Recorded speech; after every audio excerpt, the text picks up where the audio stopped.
Hello friend, स्वागत है आपका हमारे यूट्यूब चैनल रोजगार विद्यान में। फ्रेंड, जूनियर असिस्टेंट के पदों पर भर्ती के लिए सेशन 2024 का एक नया विज्ञापन जारी किया गया है। पूरी तरीके से आपकी परमानेंट गवर्नमेंट जॉब है और इसमें female candidate, SC ST candidate और PWD कैंडिडेट के लिए कोई भी फ़ीस चार्ज नहीं है।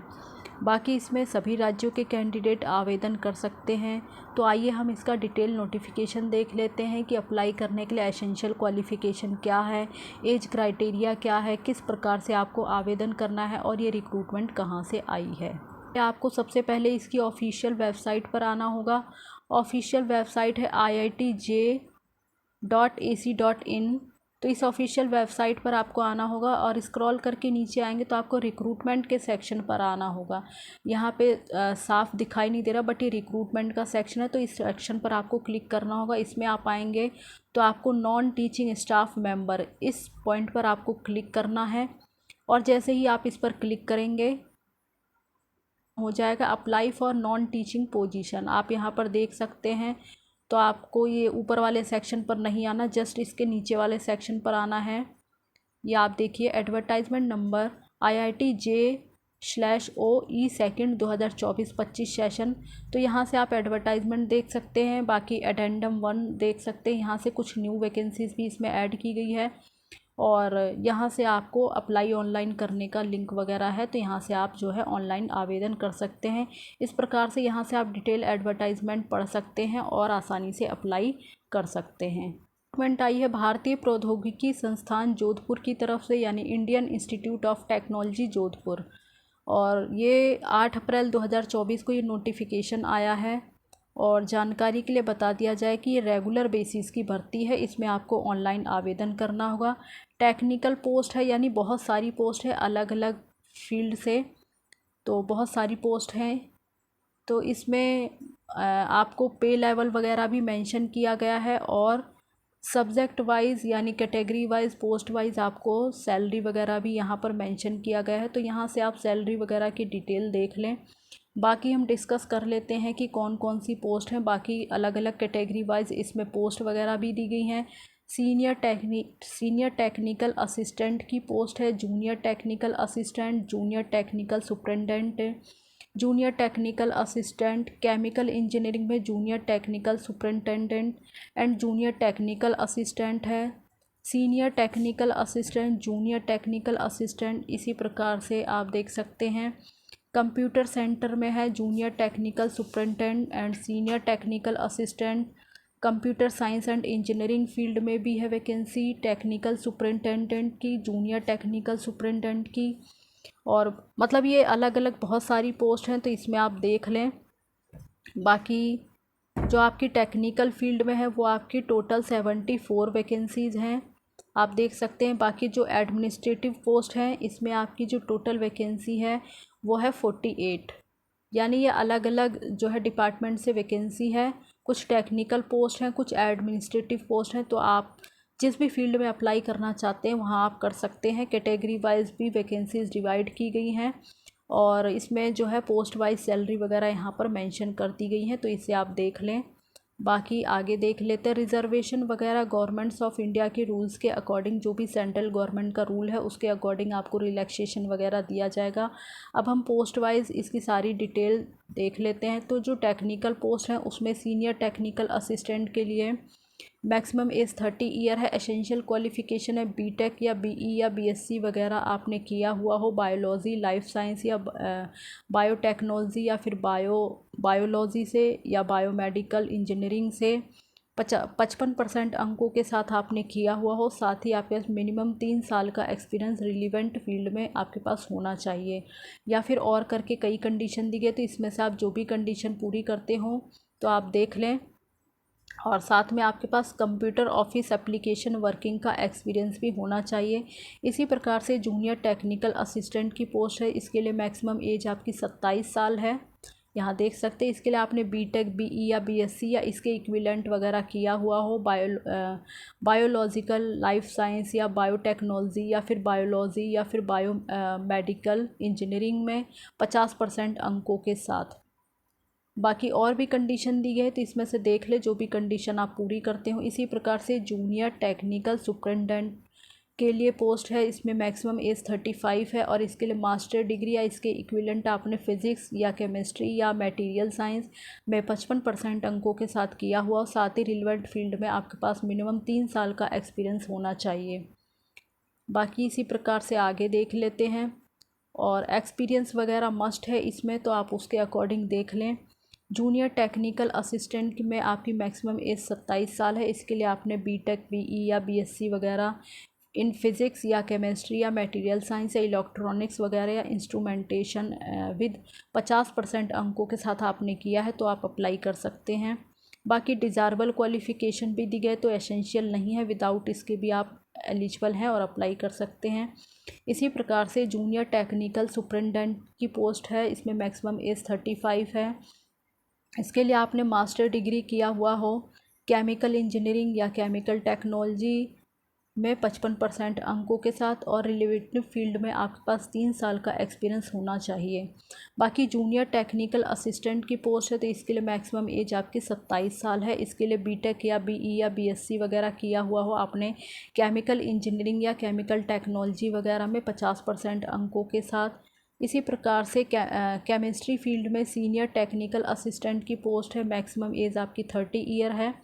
क्वालिफ़िकेशन बीटेक या बीई या बीएससी वगैरह आपने किया हुआ हो केमिकल साइंस में 55% अंकों के साथ, तो आप इसके लिए एलिजिबल हैं, अप्लाई कर सकते हैं। साथ ही 3 साल का रिलेवेंट फील्ड में एक्सपीरियंस होना चाहिए।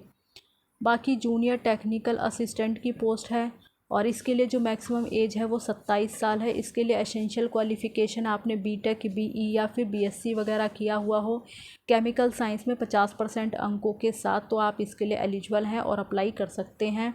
इसी प्रकार से आगे देख लेते हैं। सीनियर टेक्निकल असिस्टेंट की पोस्ट है, तो ये अलग अलग डिपार्टमेंट है, ये आप डिपार्टमेंट देखते चलें। और इसमें जो मैक्सिमम एज है वो 30 ईयर है। इसके लिए बीटेक, बीई या बीएससी आपने सिविल इंजीनियरिंग में 55% अंकों के साथ किया है, तो आप आवेदन कर सकते हैं। मैक्सिमम 3 साल का एक्सपीरियंस रिलेवेंट फील्ड में आपके पास होना चाहिए। बाकी जूनियर टेक्निकल असिस्टेंट के लिए मैक्सिमम एज 27 साल है। इसके लिए आपने बीटेक, बीई या बीएससी किया हुआ सिविल इंजीनियरिंग में 50% अंकों के साथ, तो आप इसके लिए एलिजिबल हैं और अप्लाई कर सकते हैं। बाकी कंप्यूटर सेंटर डिपार्टमेंट में है, जूनियर टेक्निकल सुपरिटेंडेंट की पोस्ट है, मैक्सिमम एज 35 ईयर है। एसेंशियल क्वालिफ़िकेशन मास्टर डिग्री किया हुआ कंप्यूटर साइंस या इंजीनियरिंग या इंफॉर्मेशन टेक्नोलॉजी या कंप्यूटर एप्लीकेशंस वगैरह में 55% अंकों के साथ। रिलेवेंट फील्ड में आपके पास 3 साल का एक्सपीरियंस होना चाहिए। और इसी प्रकार से और भी कंडीशन दी गई हैं, तो इसमें से आप देख लें। बाकी अलग अलग पोस्ट के लिए इसी प्रकार से सारी जो है क्वालिफ़िकेशन दी गई हैं, तो आप इसे ज़रूर पढ़ लें, उसके बाद ही आवेदन करें। और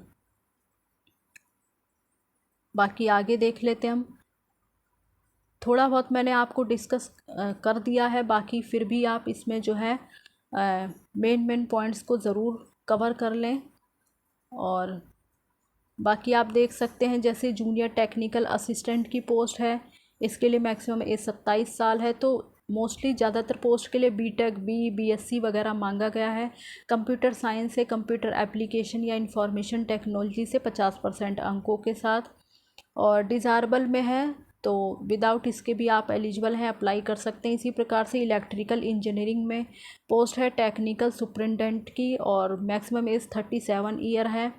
तो मास्टर डिग्री इन साइंस में आपका होना चाहिए, या इंजीनियरिंग वगैरह में आपका electronics and communications, instrumentation and electrical engineering में, या फिर इलेक्ट्रॉनिक्स में, या माइक्रो इलेक्ट्रॉनिक्स वगैरह में 55% अंकों के साथ, तो आप एलिजिबल हैं, अप्लाई कर सकते हैं।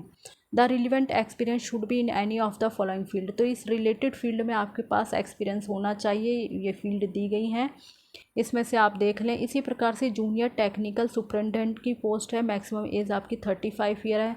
मास्टर डिग्री आपके पास होना चाहिए इन इलेक्ट्रॉनिक्स, कम्युनिकेशंस या फिर इंस्ट्रूमेंटेशन या इलेक्ट्रिकल इंजीनियरिंग वगैरह में 55% अंकों के साथ, और रिलेवेंट फील्ड में मिनिमम 3 साल का एक्सपीरियंस होना चाहिए। बाकी रिलेवेंट फील्ड यहाँ पर दी गई है, तो इसे आप ज़रूर पढ़ लें।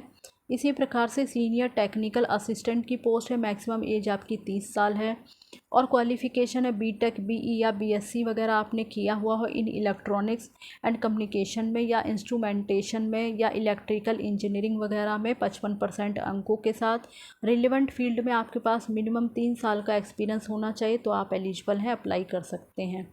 इसी प्रकार से और भी पोस्ट दी गई हैं, बाकी मैथमेटिक्स में पोस्ट दी गई हैं और मैकेनिकल इंजीनियरिंग में पोस्ट दी गई हैं, तो ये आप देखते चलें। बाकी आगे देख लेते हैं। तो ये सारी अलग अलग पोस्ट में अलग अलग रिलेवेंट क्वालिफ़िकेशन है, तो आप अपने अकॉर्डिंग देख लें। जिस भी पोस्ट के लिए आप अप्लाई करना चाहते हैं तो आप कर सकते हैं। इसी प्रकार से आप देख सकते हैं मैनेजर आईसीटी सिस्टम एडमिनिस्ट्रेशंस वगैरह की पोस्ट है, जिसमें कि मैक्सिमम एज आपकी 45 ईयर है।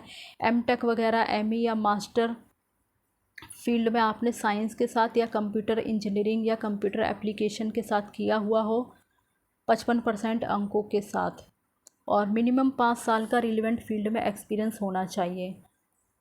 बाकी इसमें एक्सपीरियंस वगैरह के बारे में यहाँ पर बताया गया है, तो इसे आप देख लें। और इसी प्रकार से क्वालिफ़िकेशन दी गई है अलग अलग पोस्ट वाइज, तो इसे आप अपने अकॉर्डिंग देख लें। मैंने थोड़ा बहुत इसमें आपको कवर कर दिया गया है। बाकी अब हम देख लेते हैं applicants are advise to read complete advertisement carefully before applying. तो अप्लाई करने से पहले आप डिटेल एडवर्टाइजमेंट को अच्छे से केयरफुली तरीके से पढ़ लें। बाकी इसमें आपको किस प्रकार से अप्लाई करना है उसके स्टेप्स वगैरह दिए गए हैं। स्टेप 1 में आपको रजिस्ट्रेशन करना होगा। स्टेप 2 है आपको ऑनलाइन एप्लीकेशन करना होगा। तो जो कैंडिडेट इस फील्ड में पहले रजिस्ट्रेशन कर चुके हैं पहले इस पर, तो वो उनको मतलब दोबारा से रजिस्ट्रेशन नहीं करना। और लेकिन जिन भी कैंडिडेट ने पहले रजिस्ट्रेशन नहीं किया है इसमें इस वेबसाइट पर, तो उन्हें जो है सबसे पहले रजिस्ट्रेशन करना होगा, उसके बाद ही वे ऑनलाइन एप्लीकेशन कर सकते हैं। उसके बाद आपकी फ़ीस सबमिट होगी जो कि ऑनलाइन ही होगी। उसके बाद आपका स्टेप 4 होगा freezing application to complete online application and other information यहाँ पर दी गई है। और बाकी एब्रीविएशन में EWS इकोनॉमिक वीकर सेक्शन, तो ये पूरा दिया गया है। एज रिलैक्सेशन आपको कैसे मिलेगा। SC ST के लिए 5 साल एज रिलैक्सेशन है। OBC NCL के लिए 3 साल का एज रिलैक्सेशन है। Regular employ working in IIT Jodhpur and other IIT में apply against the aforesaid advertisement up to the age of 50 year. तो ये सारी कंडीशन दी गई हैं। बाकी इसी प्रकार से आपको एज रिलैक्सेशन वगैरह दे दिया जाएगा जो भी गवर्नमेंट्स ऑफ इंडिया के रूल्स के अकॉर्डिंग मिलता है। यहाँ आप देख सकते हैं PWD जनरल है तो 10 साल का age relaxation, PWD plus OBC plus NCL है तो 13 साल का age relaxation, PWD plus SC या ST हैं तो 15 साल का एज रिलैक्सेशन मिलेगा। बाकी जनरल इंस्ट्रक्शंस टू एप्लीकेंट्स, तो ये कुछ जनरल इंस्ट्रक्शंस दिए गए हैं, तो अप्लाई करने से पहले एक बार इसे ज़रूर पढ़ लें, उसके बाद ही आवेदन करें। ये सारी इन्फॉर्मेशन दी गई। जिस भी कैटेगरी से आप आवेदन कर रहे हैं उसका आपके पास सर्टिफिकेट वगैरह होना चाहिए। और इसमें अपीयरिंग वाले कैंडिडेट आवेदन नहीं कर सकते। आवेदन करने की अंतिम तिथि तक आपकी जो भी एसेंशियल क्वालिफ़िकेशन है वो कंप्लीट हो जानी चाहिए, तभी आप इसमें आवेदन कर सकते हैं।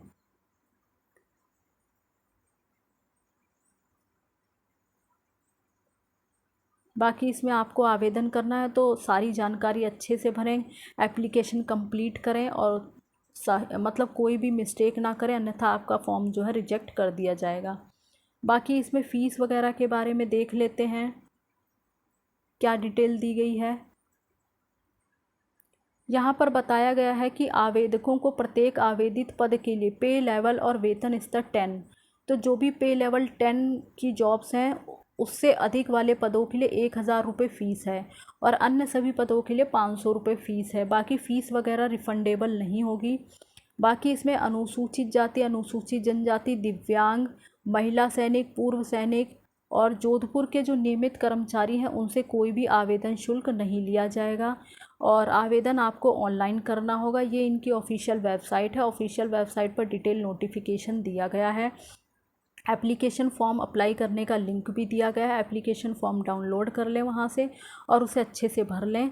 और बाकी सारी इसमें कंडीशन दे दी गई है, आपको किस प्रकार से अप्लाई करना है, किस प्रकार क्या क्या जो है चीज़ों का ध्यान रखना है, तो ये सारी इन्फॉर्मेशन है। बाकी इसे अच्छे से पढ़ लें और पोस्ट वगैरह की डिटेल आप ज़रूर पढ़ लें, उसके बाद ही अप्लाई करें, क्योंकि मैंने आपको मेन पॉइंट्स कवर किए थे। तो आप डिटेल एडवर्टाइजमेंट को अच्छे से पढ़ लें जिस भी पोस्ट के लिए आप अप्लाई करना चाहते हैं। बाकी अगर एक से अधिक पद के लिए आवेदन कर रहे हैं तो अलग अलग आवेदन करें, प्रत्येक पद के लिए शुल्क भुगतान भी अलग अलग होगा। आवेदन पत्र में वर्तमान नियुक्ति का पूरा पता, telephone number, mobile number, email पता सहित होना चाहिए, जिसमें संगठन का पूरा नाम, गठन सरकारी अर्ध सरकारी, तो जो भी है अपनी पूरी डिटेल अच्छे से भरें। बाहरी स्थान के आवेदक जो चयन के अंतिम दौर के लिए अर्हता प्राप्त करते हैं, परीक्षा के लिए बुलाए जाते हैं। तो मतलब इसमें बाहरी राज्यों के कैंडिडेट वे आवेदन कर सकते हैं, कोई भी रिस्ट्रिक्शंस वगैरह नहीं है। तो कोई भी कैंडिडेट ऑल इंडिया से कैंडिडेट इसमें आवेदन कर सकते हैं। सिर्फ ऑनलाइन आवेदन करना हो, कोई भी हार्ड कॉपी वगैरह आपको नहीं भेजनी है, कोई भी जो है मार्कशीट, डिग्री या कोई प्रमाण पत्र वगैरह आपको उसमें नहीं मतलब आपको हार्ड कॉपी वगैरह भेजने की ज़रूरत नहीं है। बाकी आवेदन पत्र में की गई प्रत्येक प्रविष्टि के लिए सभी दस्तावेज जैसे मार्कशीट, डिग्री, अनुभव प्रमाण पत्र संलग्न करने होंगे। तो जब आप ऑनलाइन एप्लीकेशन करेंगे तो अपने एजुकेशन से रिलेटेड जो भी आपके डॉक्यूमेंट, मार्कशीट, सर्टिफिकेट वगैरह हैं, मूल दस्तावेज हैं, वो आपको अपलोड करने होंगे। हार्ड कॉपी वगैरह आपको नहीं भेजना है। तो यहाँ पर आपको क्या क्या चीज़ें अपलोड करनी है उसकी डिटेल दे दी गई है, ये आप अच्छे से पढ़ लें। और उम्मीदवारों को यह सलाह दी जाती है कि वे आवेदन पत्र में प्रत्येक वेतन और स्तर और पद के अनुभव को साफ तौर पर अलग अलग उल्लेख करें। यानी आप जिस भी पद के लिए, जिस पोस्ट के लिए आवेदन कर रहे हैं उसे अच्छे से मेंशन करें कि आप किस पोस्ट के लिए अप्लाई कर रहे हैं, कौन से पद के लिए अप्लाई कर रहे हैं। बाकी अप्लाई अच्छे से करें, उसमें कोई मिस्टेक ना करें। तो ये सारी जो है इसमें कंडीशन दे दी गई है और ये सारी कंडीशन आप अच्छे से पढ़ लें, आपको किस प्रकार से अप्लाई करना है।